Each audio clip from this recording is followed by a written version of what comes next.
Donc, je me présente, Manila Mara. Je suis responsable de formation dans un bureau d'ingénieur à Yverdon. Je m'occupe en fait de la plateforme en Suisse romande de toutes les formations qu'on peut délivrer aux ingénieurs ou bien aux architectes, qui s'appelle fe3.ch, si vous connaissez.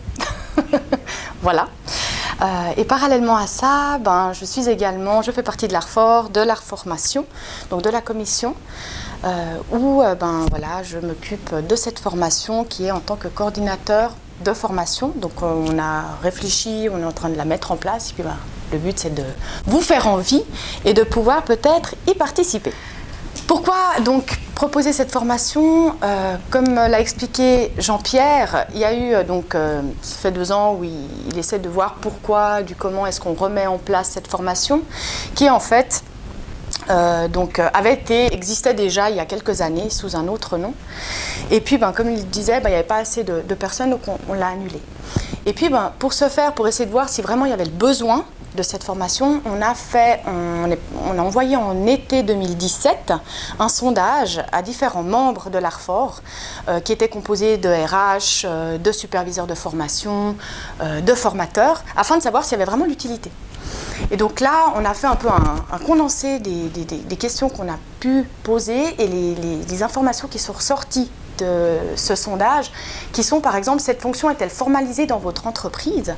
Et on voit qu'en fait, il n'y a que 38% pour lequel ils sont en fait, ce coordinateur de formation est formalisé. Donc on a quand même un large panel où, comme pour la plupart, comme vous avez pu déjà l'énumérer en disant, mais attends, moi je fais déjà le travail depuis un moment, mais j'ai pas le papier. Ensuite, c'est vrai que on a posé la question de savoir si ce coordinateur de formation devait être impliqué dans le processus, dans les objectifs stratégiques de la formation. Et ça s'est avéré ou c'est ressorti qu'en fait, compte plus de 50%, voire 80%, il doit être inclus. Pourquoi? Parce que ces personnes-là, c'est les personnes du terrain. C'est les personnes qui ont le contact avec les clients. C'est les personnes qui peuvent voir si oui ou non une formation peut fonctionner ou pas selon le nombre d'annulations, selon le nombre de participants. Donc on peut définir aussi la stratégie de formation et c'est important que même le coordinateur de formation puisse intégrer tout le processus. Donc quelle est la valeur ajoutée d'un coordinateur de formation? Je pense que la plupart des gens, vous avez pu déjà un peu donner vos points de vue, qui étaient bien évidemment de bénéficier d'un secrétariat de formation performant. Comment je peux amener aussi à amener la personne à choisir la bonne formation? Être le lien privilégié entre le participant et les formateurs. C'est vrai que c'est ces personnes-là qui est, on va dire, la pièce maîtresse quand un formateur arrive dans une salle. Il nous manque ci, on doit mettre en place ça, et puis c'est la personne qui est là. Décharger le responsable de formation des tâches opérationnelles et logistiques. Assurer le suivi de la conception jusqu'à la réalisation d'une action de formation. Et maintenir une vue générale sur le processus de formation. Alors bien évidemment, comme je l'ai dit avant, à qui est destinée cette formation? On arrive dans la formation, puis on fait plouf. Puis après on se dit, ah ouais, en fait je suis assistante RH. Ah, mais je travaille déjà même, je suis employée de com, ou c'est ça. C'est vrai qu'avant, c'est pas un métier, c'était pas un métier comme boulanger, comme on est comptable, donc on fait bien une formation académique dans ce contexte-là. Non, la formation, on tombe dedans parce que c'est intéressant. Puis après, c'est là où on définit on se dit, ah ouais, il y a une formation supplémentaire pour pouvoir me former un peu plus dans ce domaine-là. C'est quand même particulier, parce qu'il y a pas mal, comme vous le disiez, il y a pas mal de paramètres qu'il faut tenir en compte. Les modules qu'on propose. Alors en fait, donc il y a le premier socle qui est en fait le module 1, qui est l'environnement du coordinateur. On va le travailler en e-learning. Le deuxième module, on ne va pas y échapper, c'est de la com. Donc on va travailler sur les techniques de com, sur les éléments interpersonnels entre les formateurs et les participants. Peut-être aussi que ce soit la gestion des conflits aussi avec un client. Le module 3, là on va vraiment s'axer sur l'ingénierie de formation. On va parler des objectifs, du contenu, de comment est-ce que je mets en place une salle. Le 4e module, c'est de la gestion opérationnelle d'un centre de formation, plus au niveau, que ce soit les rétro-plannings, où là on va vraiment rentrer aussi dans l'aspect fonctionnel, opérationnel, c'est de dire, vous, comment est-ce que vous travaillez, avec quels outils, puis de voir comment est-ce que, on peut peut-être aussi s'échanger les méthodes, d'utiliser des documents, qu'on peut se partager bien sûr. Puis après c'est de dire mais qu'est-ce qui est au goût du jour? Est-ce qu'on utilise un cloud?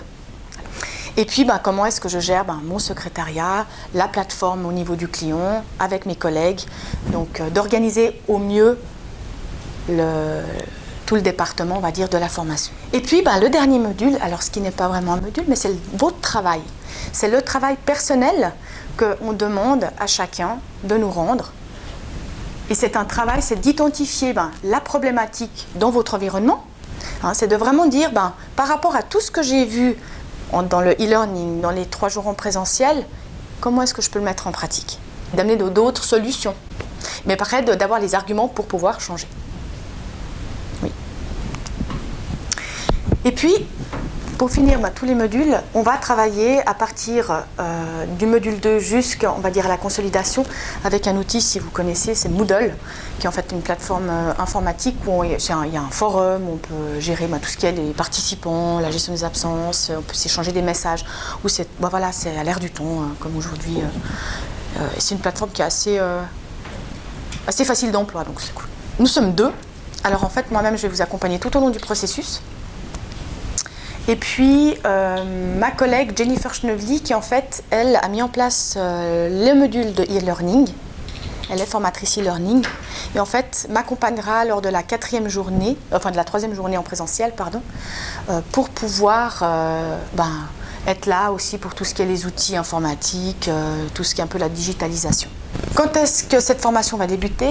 Alors, dès le 9 avril, avec la formation à distance, en e-learning. Et les 3 dates qui sont déjà retenues, posées, c'est le 18 avril, le 9 mai et le 30 mai, toute la journée. Je vais vous montrer la partie e-learning, quelques éléments. Donc, découvrir le paysage, différencier les objectifs stratégiques, politiques et économiques, citer 2 normes de qualité, nommer les 3 acteurs. Alors après, les objectifs sont basiques. Le but, c'est d'avoir d'avoir tout le monde les mêmes informations, donc sur partir du même socle. Puis on part en fait sur 3 icônes de progression. On parle sur la découverte, sur approfondir et sur évaluer. Donc à chaque fois, vous allez avoir, du moment que vous cliquez, vous allez avoir des informations sur les différentes thématiques. Et puis à la fin, vous allez toujours avoir un test qui valide ce que vous avez vu avant, en e-learning. Puis après, j'évalue mes connaissances avec des quiz. Alors vous, en tant que participant à cette formation-là, vous obtiendrez des documents en lien avec la formation et bien sûr, après, ces prises de notes.